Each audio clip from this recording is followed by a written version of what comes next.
This is a production of Cornell University. My name is Nikki Chopra. And I'm Nishant Trivedi. And we are co-chairs of the Sick in America series.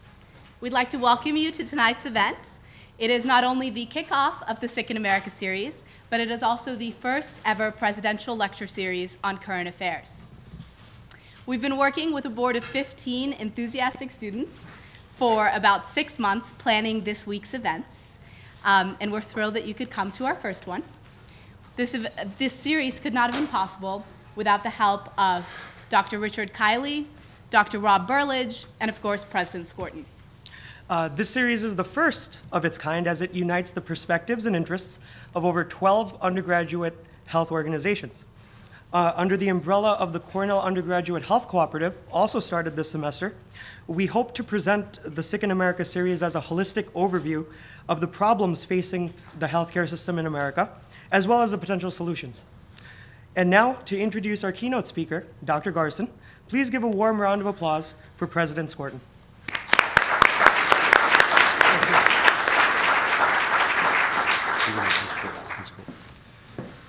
Can you join me in thanking Nishant and Nikki and all the students who made this possible? It's really a terrific thing.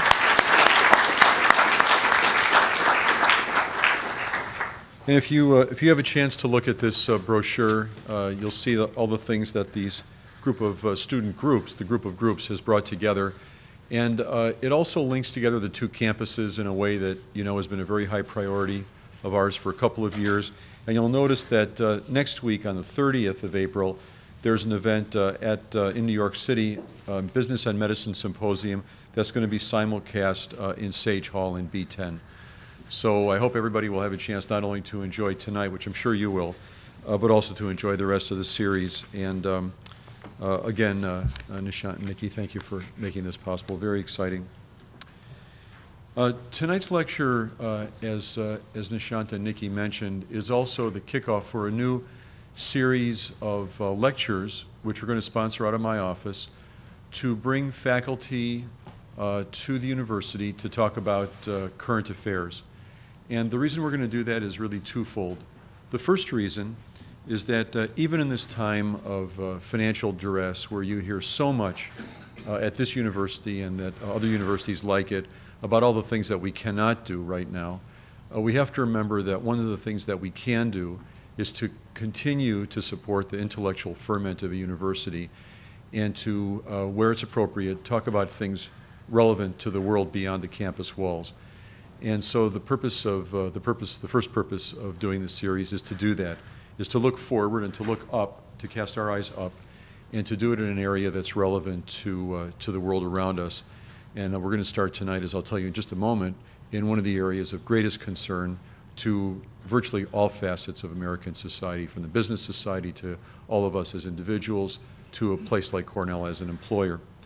The second reason for starting this new presidential lecture series is that I believe very strongly that the land-grant universities like Cornell have as part of their public mission work that we can do to help the country and the state and the region dig itself out from the dilemma that we're in. And once again, one of the things that's contributing very substantially to that dilemma is the dilemma that we have in healthcare delivery, and public health in general. So for those two reasons, it's a thrill that the students who set this up allowed me to dovetail the first of these presidential lectures on current affairs with this. So I thank you very much for your graciousness. I also want to announce, for those of you who think even this part of the thing is already too long and you're thinking, do I really have to stay for this, that we're going to have dessert. And it's been, the students who understand all these kind of things very well know that they have to do this in a very strategic way. So rather than bringing the food in right now so you could eat, get your fill, and leave, they have the dessert coming at the end of Dr. Garson's presentation. So you'll have this very tough internal dilemma where you'll have to decide, is it more important to sit through this no matter how painful and have dessert, or give them both up? And I can see it in your eyes that you're already conflicted about it. So now let me convince you that it's worth staying, even if we didn't have dessert.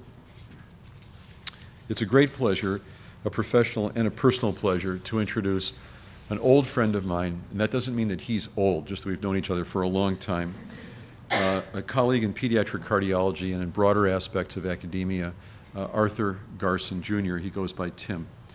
And he's a very eclectic, open person. He's told me tonight that you can refer to him as Your Eminence. You don't have to call him Dr. Garson.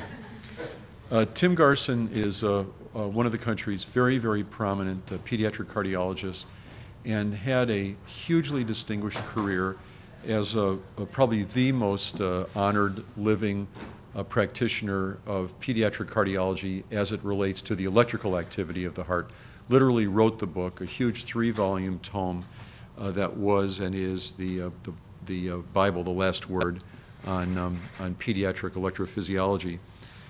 He was president of the American College of Cardiology and hugely known literally throughout the world. Somewhere along the trail of pursuing this very distinguished career, Tim Garson began to see beyond the confines of the examining room where he was working, of the classroom where he was teaching, and of the university, hospital, or medical school that he was helping to lead. And he saw the importance of thinking more broadly about public health, about healthcare delivery, and about the larger issues that not only affect that interaction between doctor and patient, but affect so many things in our country. Went back and got further training and another degree, and then reinvented himself as one of the country's leaders in an aspect of public health.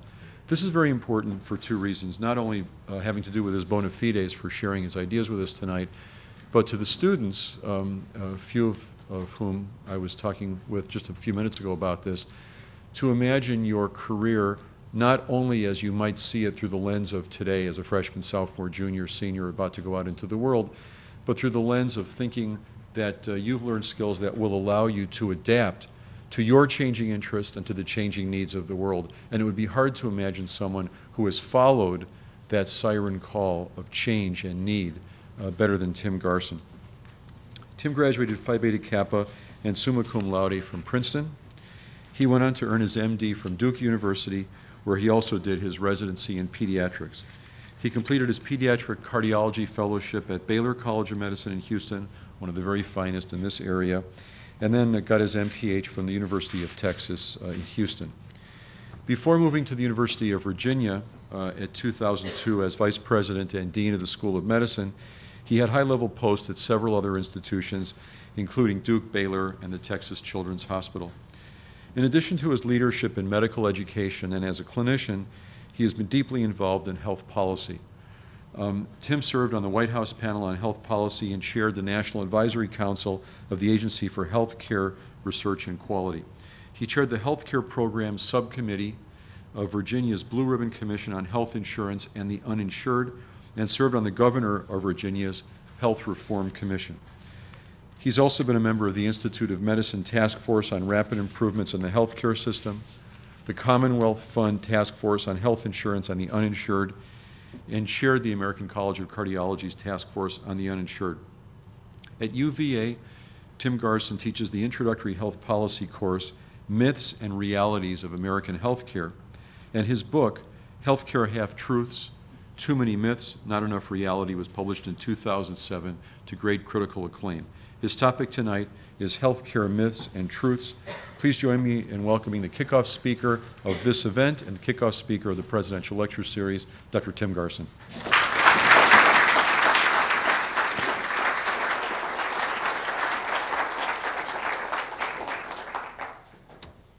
It's hard to, this is one of those great times where those of you whose parents might hear something like that, this is the time when you'd say, my father would thank you and my mother would believe you. So thank you, President Skorton.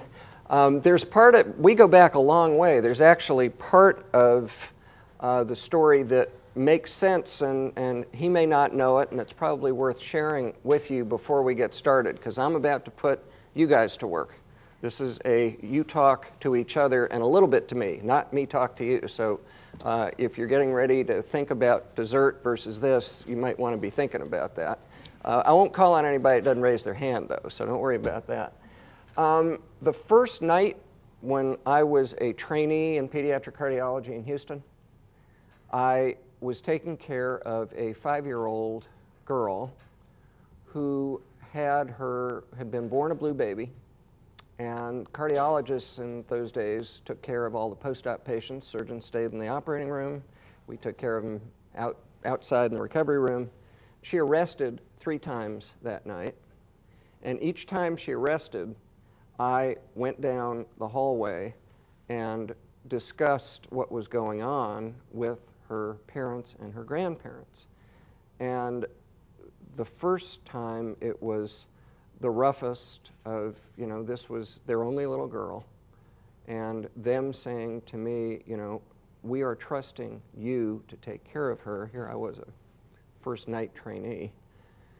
Back and forth 3 times, art of medicine at one end of the hall, science of medicine at the other end of the hall. And needless to say, she made it through.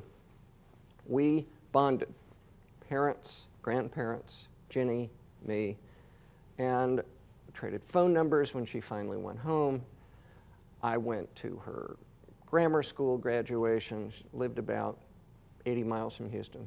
Went to her high school graduation, and at about 8:30 on a Sunday morning, about halfway into her 19th year, phone rings, and her mother is hysterical, and she's found her daughter dead in bed. And as we pieced the likely events back together, what it looks like happened is her Medicaid, her public funding, ran out at the age of 19, and she quit taking her medicine that was a drug that was absolutely keeping her alive, and never refilled a prescription after the time that her Medicaid ran out. So if you say, why would a sort of, self-assuming pediatric cardiologist get into the uninsured and get into public health, it's a very simple one-person story. But when you hear numbers like 50 million, and we'll get there awfully soon if we're not there now, 50 million uninsured, just think about these people are one at a time. These are not 50 million. This is not the population of Australia. This is 50 million individuals. So that got my attention, and that's a little bit the direction that I went, and hopefully over the next several years we'll make some progress. Now, what I heard very quietly is that really you had invited Michael Moore. And I am delighted that you did. And I thought that instead of just showing up and being me, I'd show up as Michael Moore. Now, if anybody's got real thick glasses, and I'm told the good news is I need a little bit of a pillow, but I'm happy to at least try to fill in for him in a way that I'm sure that others could do as good or better a job, but I'll try, I promise. Now we're going to do this, we're going to work together here, okay? And what we're going to do is we're going to sort of come up with a statement, and you're going to take a vote about whether something is true or something is false, and then we're going to talk about it, okay? Now, Nikki and Nishant helped me to figure out some of the things that might be the most interesting. Perhaps I added one back in that might be a little bit controversial. But let's start with the following. American medical care is second rate compared to other developed countries. Now you gotta vote, okay? I'm gonna keep track or you don't get dessert. So how many true American medical care is second rate compared to other countries? Way up. Okay, how many false? All right, not bad. Now, here comes another one. Take that hat off, Garson, right, okay. Now here comes, okay, Lindsay, take that hat off, right, here we go. American health care is second rate compared to other developed countries. How many true? How many false? And the rest of you are either too hungry to raise your hands or we're not so sure. Okay, who would like to talk about the difference between medical care and health care? What's medical care? Somebody, what's medical care? Go. Good scientific, medical, hands-on treatment of people treating a problem that comes up in healthcare is more of a preventative, immunological. Okay, let me ask this. Let me ask a fact question. Do we need to be getting microphones to people? They can hear? Okay, great. All right. Awful good. Hold that thought. More. What's medical care? Healthcare is the system, medical care is the treatment. Okay, healthcare is the system, medical care is the treatment. All right, more. Yes, sir. Medical care treats the disease or the condition, or healthcare treats the entire person. Okay. One more. Ah, come on. Who said medical care is terrific? Who? One more time. Medical care is not second rate. Okay. Medical care is not second rate. So why not? In the United States, you can afford it. You can probably cure just about anything that, we can not cure just about anything, but you can tackle those tricky diseases.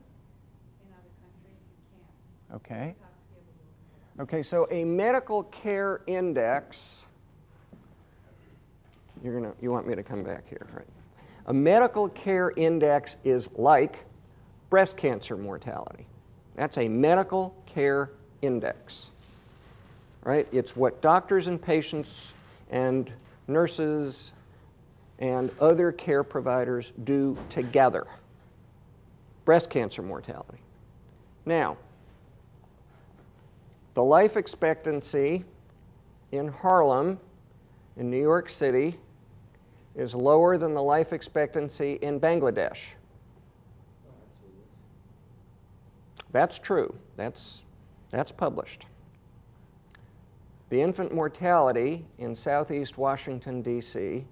is worse than the infant mortality in Nairobi, Kenya. So both of those are true. Healthcare indices, the major two healthcare indices are life expectancy and infant mortality. So now that we talk, what does that mean? Tell me a little bit more. Does that help you to sort of say, okay, I get it. This is what healthcare is. What's healthcare?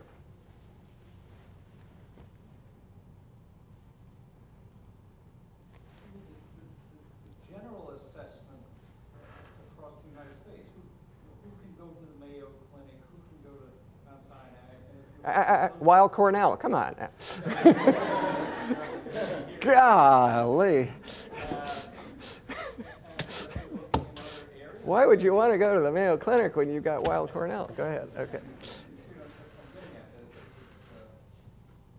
Where you're examining it, and if you raise your hand and say health system stinks, well, is it as a whole? I mean, if you have all this great technology, and we've got this super technology in the United States, then you say, well, it's first rate, but for whom? There you go. So what here's the sort of, take it one step further, of life expectancy. In the United States, life expectancy is 40% lifestyle, 30% genetics, 20% public health, 10% medical care. One more time. 40% lifestyle, 30% genetics, 20% public health, 10% medical care. Now, that makes a guy like me go, wow, only 10% of life expectancy is actually due to the stuff that docs and patients and nurses and other, yeah, because think about what's going on with obesity right now. Think about what's going on with smoking, drugs, right? Think about Harlem. Harlem is not medical care. Harlem is drugs, obesity, smoking, murders. That's all life expectancy. That's health care. Okay? infant mortality, very complicated. I suspect the infant mortality is going to be, we're a long way from understanding infant mortality. Life expectancy, you can at least identify some things. There are people that talk about infant mortality being higher in poverty, higher in alcohol, higher in smoking, higher in African Americans. That's very complicated. My guess is we're going to learn a lot better over the next 10 years about really what, and infant mortality is basically premature babies, little tiny babies. So there's a lot to learn there that probably will turn out to be something we understand and can help, therefore more likely to be medical care than social. But these are complex interactions, as you're talking about who gets it. The uninsured, 20% higher mortality between the ages of 19 and 64, 20% higher. So when you say, well, are those related? Is medical care and health care related? If you can't get to medical care, you die, and you die sooner. The uninsured get about half the medical care they need. And so life expectancy among the uninsured, worse than life expectancy among the insured. So it's related. So far, so good? All right. Questions? Okay, this is about you guys. Not when you, can you have dessert? Not ready yet. Questions about that? Yes, sir. Nice tie. What other sociologic phenomena are actually going on that, also add to the healthcare risk of people who are uninsured? I mean, what lifestyle are they living? What is their dietary? What is the genetics? It's not simply medical care, I think, but it is true that the lack of access probably does have significant impact. Absolutely right. I mean, I'll give you one, and I'll get it mainly right, because I just read this and haven't written it down. But there is a statistic, and again, these things are also correlative rather than causative. But the life expectancy, if you don't have a high school... Nah. I may have to answer it. He may be calling me. Just put it over here. Anywhere. Okay. Yeah. All right. And you'll give it back to me next week when I forget it. There you go. The life expectancy of people with less than a high school education is hurt worse than the life expectancy diminution from having diabetes.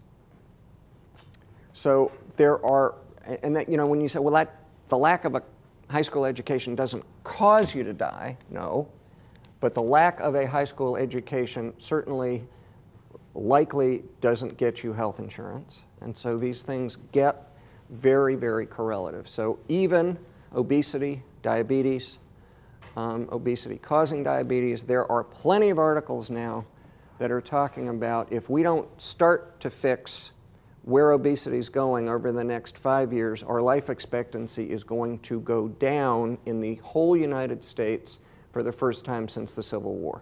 And it's going to be due to diabetes and heart disease and kidney disease and those things that diabetes causes. So it's complicated. When you then go look at other countries and you say their healthcare indices are better, so are their prison systems. So the sociologic issue, they've got less people in prison. They, ounce for ounce, have less people doing drugs. And so this whole notion of the social determinants of health, really important. A lot of really good work going on here in that area. So congratulations, a lot of good work going on here in that area. Okay, another one. We waste half of our healthcare dollars. We waste... Pretty close, he says. Okay, how many true? We waste half of our healthcare. How many false? A few more trues. All right. The number is around a third, close to a half. And you sort of go, where did that come from? All right, talk to me. If I'm going to tell you we waste the number this year for the U.S. healthcare system, even though the vast majority of that number, they call it national health expenditures, they really mean national medical expenditures. Okay, $2.4 trillion with a T. $800 billion a year wasted. Uh-oh. Where's it come from? Yes, sir. Administrative overhead. Talk some more. Terrific. You got there quick. About, like, Go. You're right. health insurance providers, like the insurers, like, because it's like such a complicated system. Complicated? Uh-huh. Like 30% A little more. Keep whereas, talking. Like a system like Taiwan, like, because they have this like all digital and stuff like that, like their administrative overhead costs are only around like 2%. Okay, so let's hear a little. We're going to say administrative costs. What are the components of administrative costs? We waste a lot of money, and we do. Yeah. Marketing of Marketing. plans. There you go. Pharmaceuticals. Right. More. What do we waste money on? Yes, sir. Small anecdote, a group of single-payer doctors went over to a big hospital complex in Montreal, I think it was, and they asked, where's your billing room? Thinking that there would be a whole bunch of... Sounds like sicko. Tiny little room with one computer. And I think that says a lot. So on average in a physician's office, hold that thought, on average in a physician's office, not in big hospitals, but in a physician's office, there are 2 billing people per 1 doctor. Okay, so you got 12 docs, you got 24 billing people. Now, there is a very well-known and fun, neat health economist named Uwe Reinhardt, who's at Princeton. And Uwe gave a talk at the College of Cardiology a couple of weeks ago, and one of the things he said was, you're right to cut out all the waste, just not this year, please, because all of a sudden that means jobs, and it does. Now, this is an important point as you start to think about, we'll get there at the end. I've got 3 hours left, right, President? Yeah, good, okay. 3.5. There you go, okay. As we start to think about, and we'll get back to the end about what do you all think is going to happen in the next 6 to 12 months, one of the things that people are talking about is where's the money, can you save it, and can you really get the money out? The issue, this is obviously an unusual time to be saying, okay, we can save a lot of money, but remember, in the whole healthcare system, and $2.4 trillion is a lot, somebody is going to lose a job if we save money. That's generally a lot of those things we're about to talk about mean that somebody is going to make less money, including doctors. So we'll talk about that in a minute. More administrative costs. So now we've got marketing, more, what else? Yeah. Sir, go ahead. The lack of a uniform and simple reimbursement structure. We're complicated. Right. You're right, that's tough to quantitate what that means. We can get to administrative, we can get to sort of, we know Medicare has about a 3% administrative cost. We know that the private sector has around a 25% administrative cost. That's got a lot of stuff in it, right? That's got inefficiencies, profit. And you know, the fun thing about the United States is we live here. You don't want to all of a sudden say, oh, okay, we're not going to have profit. So that's a really interesting sort of set of issues. Someone talked about the pharmaceutical companies. So where does that work? Or, do you need the top 5 pharmaceutical companies to be in the Fortune 50? That's a choice America can make or not make. So we are in a for-profit society. Doctors make money, hospitals make money, lawyers make money. And so while we have a lot of not-for-profit hospitals, medical schools, those still have to, while they're not turning money around for shareholders, they clearly have to take money in to put it on the bottom line to buy capital equipment. So it is not perfectly, you know, it isn't just let's stop doing a number of things. What we clearly want to stop doing is having paper billing. We'll figure out how to train those people to do something else. We certainly don't want to do that. And you will hear a lot about electronic medical records over the next several years. The stimulus funding did a really interesting thing. The stimulus funding that came out set up new rules where doctors for the next 4 years are going to get paid extra to put electronic medical records into their practice. And in the 5th year, after 2014, they're going to get penalized. Now, that's fascinating. And physician behavior generally, yeah, give me 1%, maybe I'll pay attention to it. Cut me 1/8 of a quarter of a 1/10 of a percent, I'm out of here. So docs do not like to see payment go down. And so Medicare, I think they've done a very smart thing. If you really want to get docs to pay attention, after the 4th year, payment goes down. So watch for the next 2 years, a little bit of sleepiness on the part of docs. At some point, beginning in around 3, 4, certainly the 5th year, you will see a bunch of physician practices. Now, what does that mean? That means you walk into the doc's office. They don't ask you for the 5th time where you live, what your date of birth was. They know who you are. They know what your allergies are. They ask you to update them. There's a computer sitting there. And in the best of all worlds, this isn't just about record keeping. This is about providing advice to doctors, nurses, and other caretakers about what to do in complicated patients.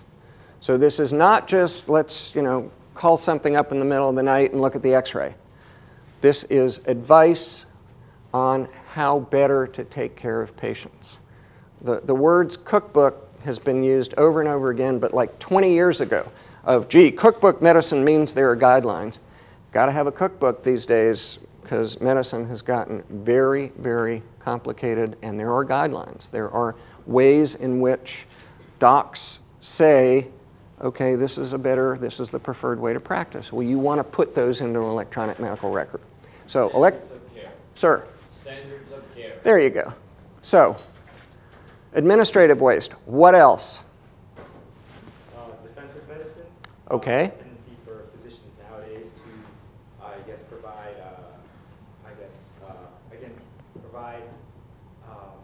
do over-testing in order to prevent the occurrence of malpractice lawsuits and any negative consequences that occur. Absolutely true. So malpractice, fears of getting sued. I'll tell you a story in a minute about a program. We'll talk about access in a minute. But interestingly, in China, a month ago when I was there talking about starting a new program, they asked about malpractice. They said, well, you're going to put new kinds of healthcare workers in, and we're worried about them getting sued. So even in China. So malpractice, big deal. It is, and we go on forever, and I'm standing between you and dessert. It is very difficult to tell whether someone is practicing defensive medicine without asking them. You cannot, and we tried this about 15 years ago before the Office of Technology Assessment went away. About 10 of us spent a weekend trying to say, can you look at a patient's chart and tell whether the doctor ordered a test because she or he was worried about getting sued? And the answer is no. So you have to ask them. You have to ask about motivation. You have to say, okay, here are a bunch of hypothetical reasons, and they can come up and give doctors, 10 different cases and say, what would you do here and why?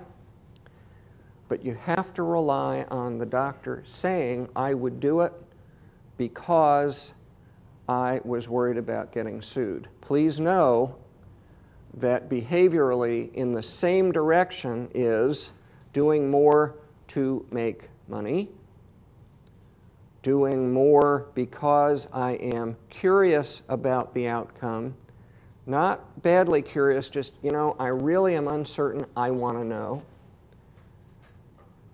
Same direction for doing the right thing. And so, unfortunately, there are a lot of competing things that when people do a lot, you then have to go ask them. And it is a lot easier. There is one study that I just pulled out again last week. It is a lot easier for a doctor to say, I'm going to do it because I'm going to get sued, than to say, gee, you know, I have this new machine, and this happens. I have this new machine. I'm in private practice. The salesperson that sold me the machine said I have to do 14 of these per week in order to figure out how to pay this back with the depreciation. They do that. It is impossible that that doesn't enter into people's thinking.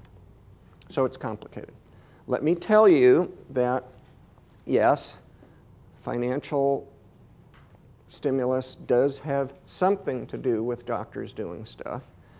We think about Canada as being sort of the, you know, the land of, you know, single payers, non-US. When they first put in the Canadian healthcare system in the 1950s, what they did was they froze prices. And the next year, that's all they did. They just froze prices. And the next year, the volume went up 6%. Trust me, Canadians did not get 6% sicker. Okay, so in fact, physicians in different parts of the world, certainly in this hemisphere, do, and they don't think about it most of the time, but in fact, the stimuli to do things are not as clear that we're going to do this because I'm going to get sued, I'm going to do this because I've got to pay this machine back, I'm going to do this because I'm not sure about the outcome of the patient. Complicated but true. Okay, what else? Waste. What else? How are we wasting money? CEO salaries. CEO salaries. Provost salaries. Oh. One's getting $19 million a year. People, first of all, yes, all right, that falls into overhead, and it's, again, yes, it's a little hard to know baseball players' salaries, CEOs' salaries. It's a little, you know, a little hard to know where to draw that line. But yes, there is. The guy that finished being the CEO of United Healthcare 4 years ago, I was having dinner with, and after not much on my side and a lot of red wine on his side, talked about his $500 million in stock options that he left with. So there's real money there. Okay, what else do we waste? Yeah. I mean, like after the managed care backlash, that caused a lot more comprehensive health plans to, I guess, research. So a lot of people ended up paying for higher premiums for things they could easily have paid for themselves, like dentist appointments and eye care and that kind of thing. So inappropriate care or inappropriate billing? A little more. Is that right?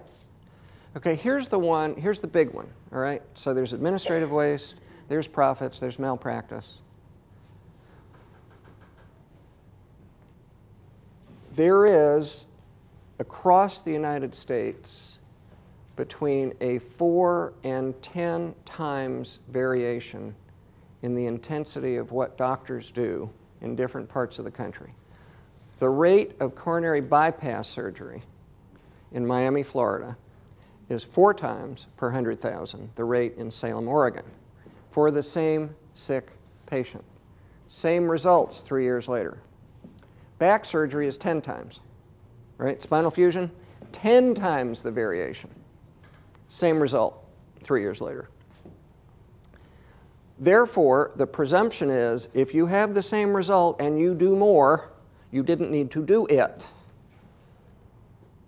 That number, here's statistic, if you think about U.S. medical care spending, year in, year out, it's between 3 and 3.5% higher than general inflation. So many years it's twice as high, right? So general inflation is 3%, medical inflation on top of it is 3%, so it's 6%. If you take the, come back to you in a minute, if you take the national average of 3.5% and you practice the way medicine is practiced in San Francisco, not in Boise, Idaho, in San Francisco, that's 2.4%. So the rate of rise in San Francisco is slower than the average in the country, $100 billion a year. $100 billion a year because doctors are overdoing stuff for all the reasons we just talked about. But docs are overdoing stuff. Yes, sir? Well, I'm just wondering to bring up two examples of coronary bypass and spinal fusion surgery. I mean, both those areas, relatively speaking, in the literature are still somewhat controversial, even amongst very experienced physicians. So I'm just wondering, I mean, are there other examples of procedures which are much more clear-cut, that there's a tremendous amount of ways that people are doing unnecessary procedures? Great question. Everyone, and are you saying, are there any? I'm not aware of really, and I'm sure somebody will say, what about? Okay, but in general, prostatectomy for prostate cancer or prostate hypertrophy, hysterectomy for fibroids. Cancer seems to be a little bit more standardized, but still then, the rate of mastectomy very different in different parts of the country. Now, why is a really interesting question, but it will be very interesting what is being said in Washington is they are going to pay doctors differently in the next 5 years, and they're going to quit paying doctors as much on everything you do, you get paid for. That's called fee-for-service. And they're talking about really complicated things of bundling services where if you have a heart attack, you get paid a certain amount, you're done. So we'll see the extent to which, if doctors are not paid fee-for-service, that changes, in fact, the difference from one part to the other. Yeah? You said doctors doing too much. Wouldn't it be also fair to flip the coin and say patient demand? Yes. Cultural differences are going on, and patients down in Florida Perfect. are entitled? Yes. It is a combination of patient-induced demand and doctor-induced demand, and they're both correct, right? We've got to fix both. The program, and I'll go very quickly through this. What's the difference between access and coverage? Who knows the difference between access and coverage?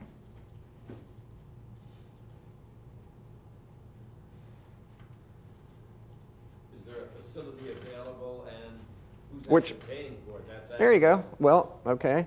So access, a little more. You're about there. What's coverage?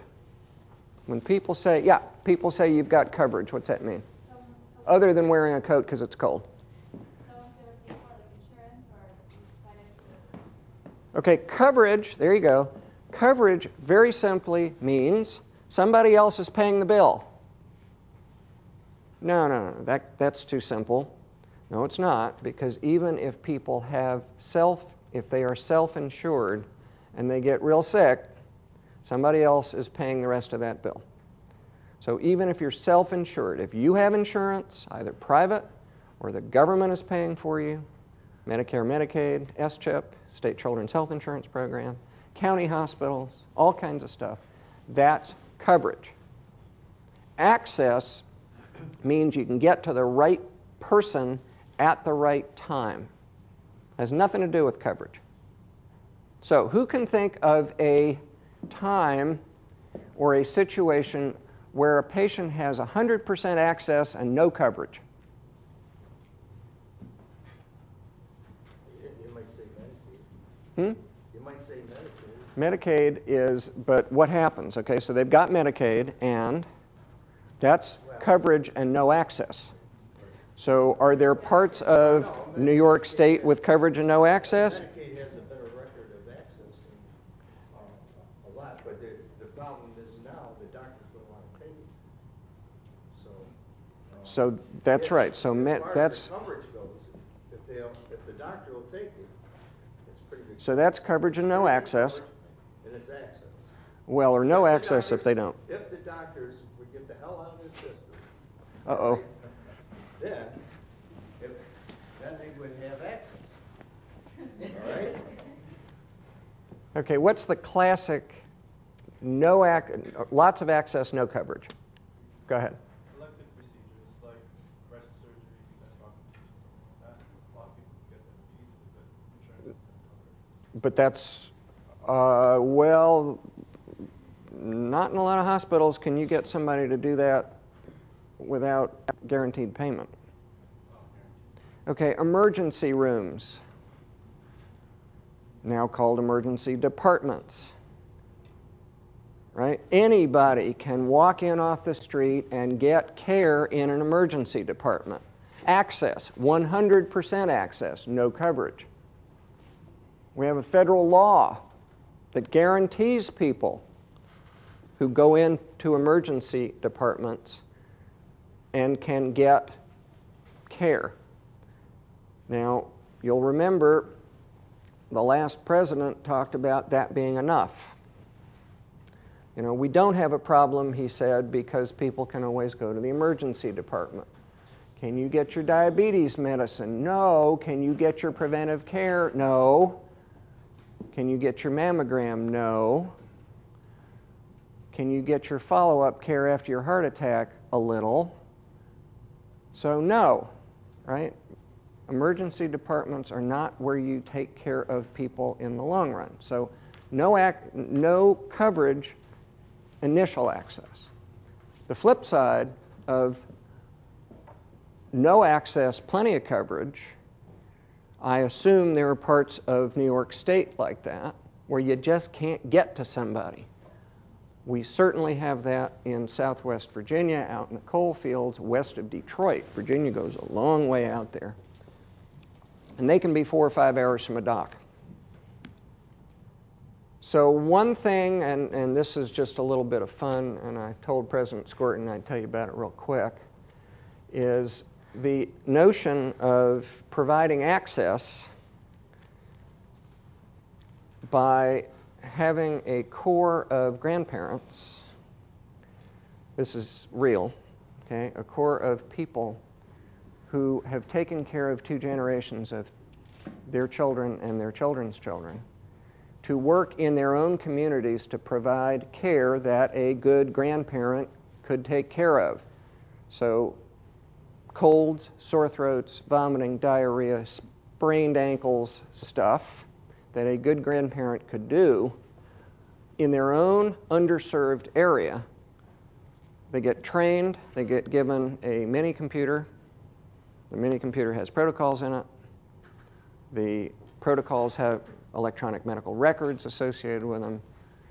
The mini computer has a telephone, has Skype telephone, has video, so they can get back to a nurse in the middle of the night if they need to, and we pay them $20,000 a year.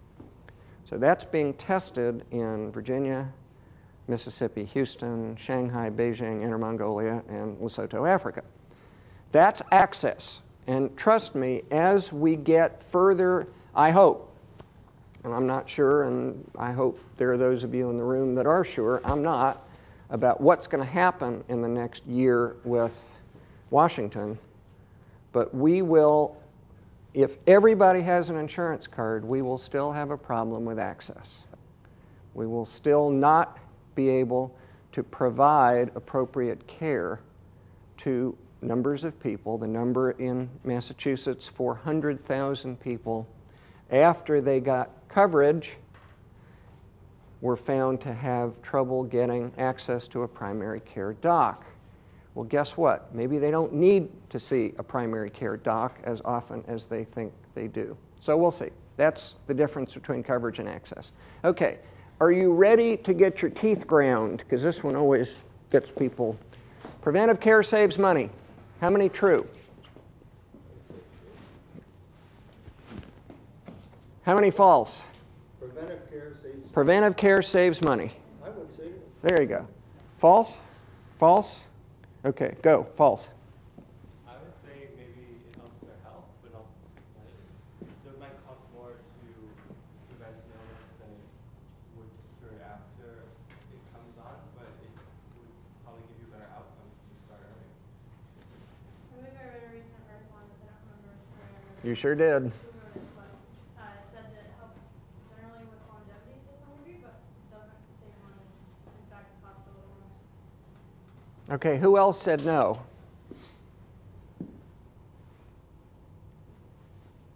Who said yes? This is one of the great half-truths. So it's both. I said yes. Because?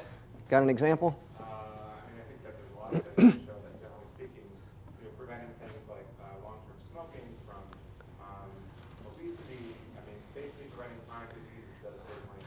Okay, so this is why people, okay, if I say it 3 times, we'll remember it. Preventive care is the right thing to do. Yes, please, right? It's the right thing to do. It saves people's lives. It keeps them alive well, longer, for, terrific. But in the macro sense, it does not save money. Here are 2 examples. A study from Holland last year, total health care costs after the age of 20, looked at their entire population. Smokers die at 77 and save $100,000 in medical care costs compared to non-smokers who die at 83. Obese people die at 80 and save $50,000 in care costs compared to non-obese people who die at 83. Just came out last week, a study in Arizona where they and they would not, what they said was smokers and this is going to be really interesting if anybody picks it up. Medicare, the data are that smokers die 10 years earlier than non-smokers. Now, they said, this is US, the heck with Holland. They did not say what the savings were, but they said their savings. Now, you will remember the cigarette companies paid Medicaid. Now, that's going to be real interesting if, in fact, the cigarette companies should be paid by Medicaid. So I'm not advocating. Please don't, let's come back to, right? Let's come back to what I'd like you to remember, right? Preventive care is the right thing. Personal story, I've had 2 parents die of lung cancer. No, thank you. You do not want to die that way. So smoking is horrible. Okay, being overweight, if you're morbidly obese, there is a 28% reduction in the amount of work you do from day to day. This isn't just medical care costs. Okay, so prevention's the right thing. The study that came out last February 14th, 2008 in the New England Journal of Medicine, some very good people, including a Nobel Prize winner, looked at whether preventive care saves money or does not, and 81% of preventive care costs money, 19% saves money. And they looked at a bunch, 160 or something things. Which were the ones that saved? Oh, measles vaccination. Okay, measles vaccination, not all vaccinations, but measles vaccination is the one that people talk about, because what happens with measles is you don't die. You get something called encephalitis. I got to be real careful. I wrote an op-ed in USA Today right after this thing came out, and I said, you don't die from measles, and some pediatrician literally called up the editor of USA Today and said, of course you die from measles. Well, yes, you do, but one case in the last 7 years in the United States, so they printed a retraction. So in general, you do not die from measles. In general, if you get something awful, it's encephalitis. Encephalitis is a long-term care problem, and you do not die from it, and so it is very expensive. So the reason, or a reason, that measles vaccination saves money is if you don't vaccinate people, a certain percentage of them are going to get encephalitis. Some of the asthma preventive care that's coming out now saves money because you don't die in one way or the other. And so it saves money in terms of emergency room visits. Some of those things are out there. But a lot of the things that we would like to think of, why? Because you apply preventive care to a lot of people who don't need it. Okay? So that's one of the reasons. As we get better at determining who needs to take statins, right now all we know is that you have a certain cholesterol, and therefore there is an association of a high cholesterol with heart and vascular disease, so everybody with that cholesterol. Well, it can't possibly mean that everybody with that cholesterol needs it.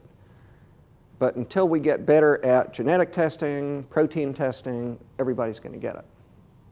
Okay, so good thing, right thing to do. Let me end this with my father's statement when he was 83.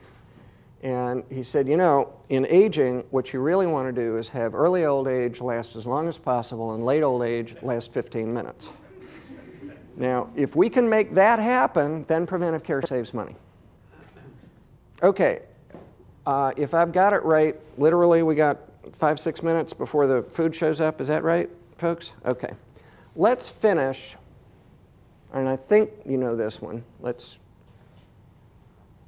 There is a federal safety net for the uninsured, federal safety net for the uninsured who have no money. How many true?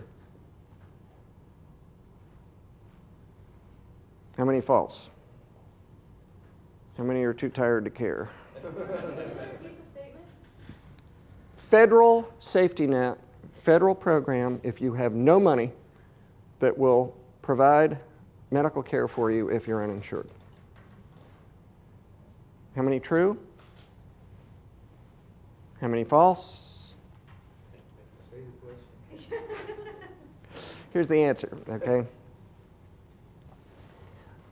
Between the ages, Ginny, between the ages of 19 and 64, unless you are blind, disabled, have kidney disease, or pregnant, or all four at the same time,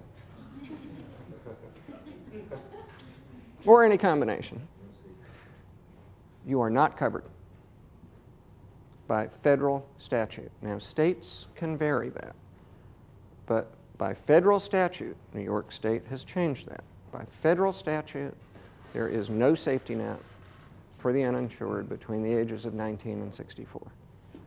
That's why we've got, and I suspect you will hear that number, 50 million uninsured, awfully quickly. We had 46 and we had 45 last year. The odds are pretty good, and I was talking to you've got some very good people here. This is had a fun day. Thank you, President Skorton.